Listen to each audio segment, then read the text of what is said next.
Please subscribe and don't forget to press the bell icon to get notified whenever we upload a new video.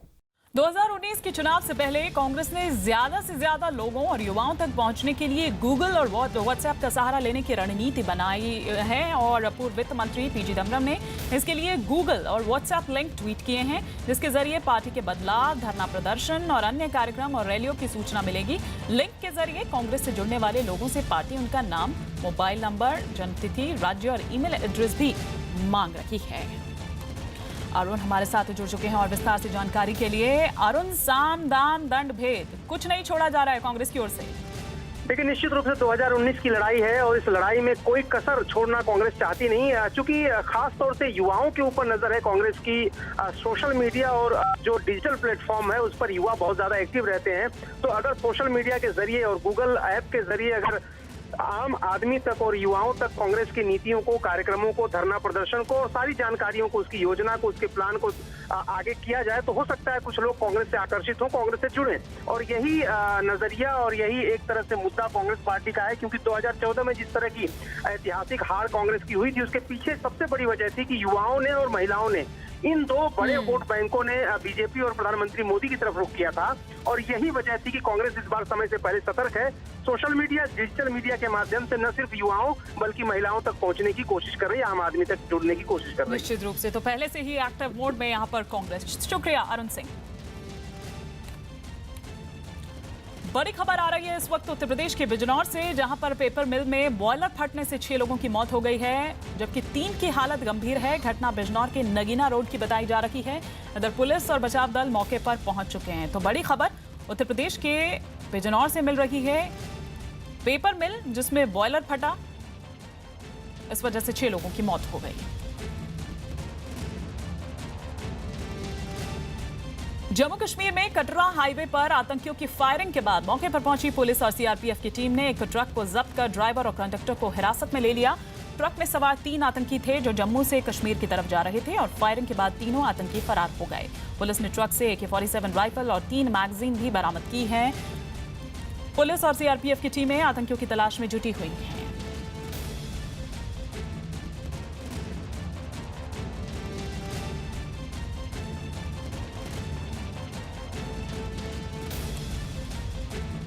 तो search के दौरान उसमें से fire आया, तो उसके बाद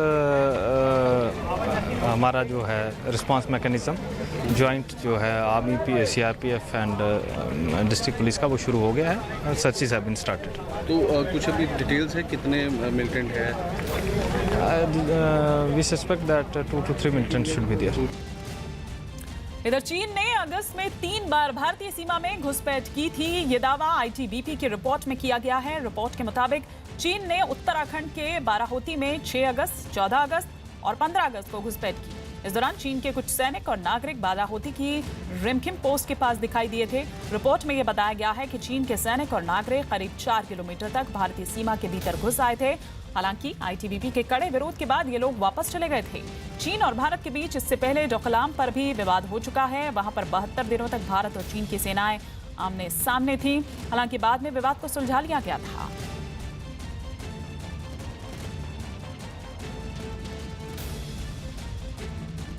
भारतीय सीमा में अगस्त में 3 बार चीनी घुसपैठ पर कांग्रेस ने प्रधानमंत्री मोदी पर हमला बोला है। कांग्रेस ने कहा है कि पीएम मोदी के दावों के बावजूद चीन साल 2014 से लगातार घुसपैठ करता आ रहा है। कांग्रेस ने यह कहा है कि सरकार 4 साल में राष्ट्रीय सुरक्षा के मुद्दे पर नाकाम रही है। 2014 में जब ये सरकार बनी थी तब ये ताल ठोक ठोक के कहते थे श्री नरेंद्र मोदी कि अगर हमारी सरकार बनी तो परिंदा पर भी नहीं मार पाएगा। परिंदा तो छोड़ो, यहाँ पे चीनी एक बारी नहीं, 2 बारी नहीं, निरंतर लगातार 2014 से घुसे ही आ रहे हैं। वास्तविकता ये है इस सरकार ने चीन के सामने अपने घुटने टेक दिए हैं। उत्तर प्रदेश के चंदौली में बीजेपी विधायक साधना सिंह और राज्य मंत्री जयप्रकाश निषाद के बीच एक बैठक में बहस हो गई। ये दावा किया जा रहा है कि विधायक साधना सिंह अपने जिले के एक सफाई कर्मी के खिलाफ शिकायत के बाद कार्रवाई न होने से नाराज थी। और मुख्यमंत्री के चंदौली दौरे से पहले हो रही समीक्षा बैठक में विधायक साधना सिंह ने राज्य मंत्री के सामने अपनी नाराजगी जाहिर की। 25-50 की लिस्ट रोज बनाता है, लोगों को पहले सस्पेंड कराएगा, विधायक की शिकायत पर वहां बैठे राज्य मंत्री जयप्रकाश निषाद ने कुछ कहा, जिस पर विधायक साधना सिंह गुस्सा हो गई और अगली बार उनकी मीटिंग में शामिल न होने की धमकी देने लगी। विधायक की नाराजगी जाहिर करने के बाद राज्य मंत्री जयप्रकाश निषाद ने मामले को संभालने की कोशिश की और अधिकारियों को विधायक की शिकायत पर तुरंत कार्रवाई करने के आदेश दे दिए। हालांकि राज्य मंत्री के आदेश देने के बाद भी विधायक साधना सिंह का गुस्सा शांत नहीं हुआ। उत्तर प्रदेश के कानपुर में कुछ व्यापारी पुलिस अधिकारियों के खिलाफ प्रदर्शन करने लगे। प्रदर्शन कर रहे व्यापारियों ने पुलिस पर उनसे बदसलूकी करने का आरोप लगाया, जिसकी जानकारी मिलते ही थाने के बाहर कई व्यापारी जुटे और पुलिस वालों के खिलाफ नारेबाजी करने लगे। व्यापारियों ने आरोप लगाया कि गृह मंत्री को ज्ञापन देने जाते वक्त पुलिस वालों ने उनको हिरासत में ले लिया और थाने ले जाकर कुछ व्यापारियों के साथ मारपीट भी की गई। इंस्पेक्टर यहाँ के जो अजय सेठ जी हैं, उन्होंने बदतमीजी की, धक्का मुक्की की, तो यहाँ पर उन्होंने मेरे पंच मारा। व्यापारियों के हंगामे को बढ़ता देख थाने के बाहर भारी सुरक्षा बल तैनात कर दिया गया, जबकि पुलिस वालों और व्यापारियों के बीच सुलह करवाने की कोशिश के लिए कई नेता भी थाने पहुंच गए और व्यापारियों को शांत करवाने की कोशिश करने लगे। इस बीच पुलिस वालों ने व्यापारियों के साथ मारपीट करने के आरोपों को गलत बताया। ईस्टर्न इकोनॉमिक फोरम में हिस्सा लेने रूस के व्लादिवोस्तोक पहुंचे चीन के राष्ट्रपति शी जिनपिंग एक बैठक के बाद व्लादिमीर पुतिन के साथ खाने के स्टॉल पर पैनकेक बनाने लगे। ये दोनों नेता इस फोरम के बाद दोनों देशों के सैन्य अभ्यास को देखने जाएंगे। इसे रूस के इतिहास का सबसे बड़ा सैन्य अभ्यास बताया गया है। लेकिन इससे पहले दोनों नेताओं ने एक बैठक में हिस्सा लेने के बाद पैनकेक बनाकर अपने खाना बनाने का हुनर दिखाया। दोनों ने एक मंचे हुए शेफ की तरह पैनकेक को तैयार किया और फिर उसे खाया। इस बीच दोनों ने वोदका का ग्लास हाथ में लेकर चीयर्स भी किया। इस खास पल से पहले दोनों जिस बैठक में हिस्सा ले रहे थे उसमें क्षेत्रीय सहयोग पर काफी देर तक चर्चा की गई थी। हालांकि वहां से बाहर आते ही शी जिनपिंग और पुतिन खाना बनाने और खाने का आनंद लेने से नहीं चूके। दोनों ने वहां आयोजित एक सांस्कृतिक कार्यक्रम में भी हिस्सा लिया। इस तरह इन नेताओं ने दोनों देशों के आपसी संबंधों में और भी मजबूती का सबूत दिया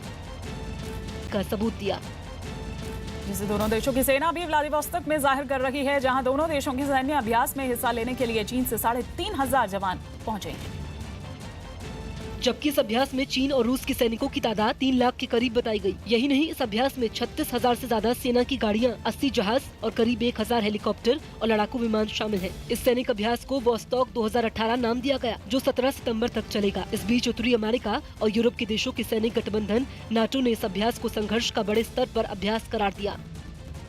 ओडिशा के भुवनेश्वर में एक होमगार्ड डांस करते हुए वहां ट्रैफिक कंट्रोल करने लगा। प्रताप चंद्र खंडवाल नाम का ये होमगार्ड लोगों को ट्रैफिक नियमों का पालन करने के लिए ऐसे ही प्रेरित करते हैं और इसी तरह रोजाना सड़क पर डांस कर ट्रैफिक कंट्रोल करते हैं। जैसे ही ग्रीन सिग्नल होता है, प्रताप चंद्र खंडवाल अपने अंदाज में लोगों को निकालने का इशारा करते हैं और सिग्नल के रेड होते ही वो डांस करने लगते हैं। डांस करने के साथ साथ प्रताप चंद्र सीटी भी बजाते हैं, जो कि उनके डांस से मेल खाती है।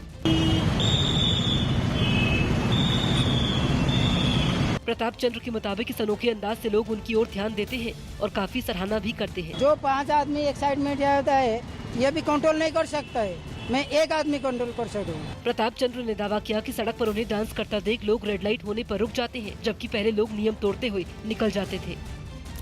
इधर भोपाल पुलिस ने हाईवे पर 33 हत्याओं के खुलासे का दावा किया। पुलिस ने सीरियल किलर गैंग के 3 लोगों को गिरफ्तार किया है। पुलिस के मुताबिक तीनों आरोपियों ने कबूल किया है कि उन्होंने 10 साल में 33 हत्याएं की हैं।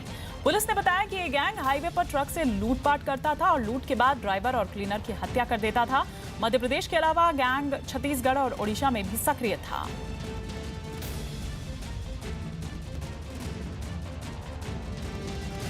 तो हाईवे पर हत्या करने वाला ये गिरोह जिसका पर्दाफाश हुआ है, गिरोह एमपी, छत्तीसगढ़, ओडिशा में सक्रिय था। इसके गैंग के जो भी सदस्य हैं उन्होंने ये कबूल किया है कि पिछले 10 सालों में उन्होंने 33 हत्याएं की हैं।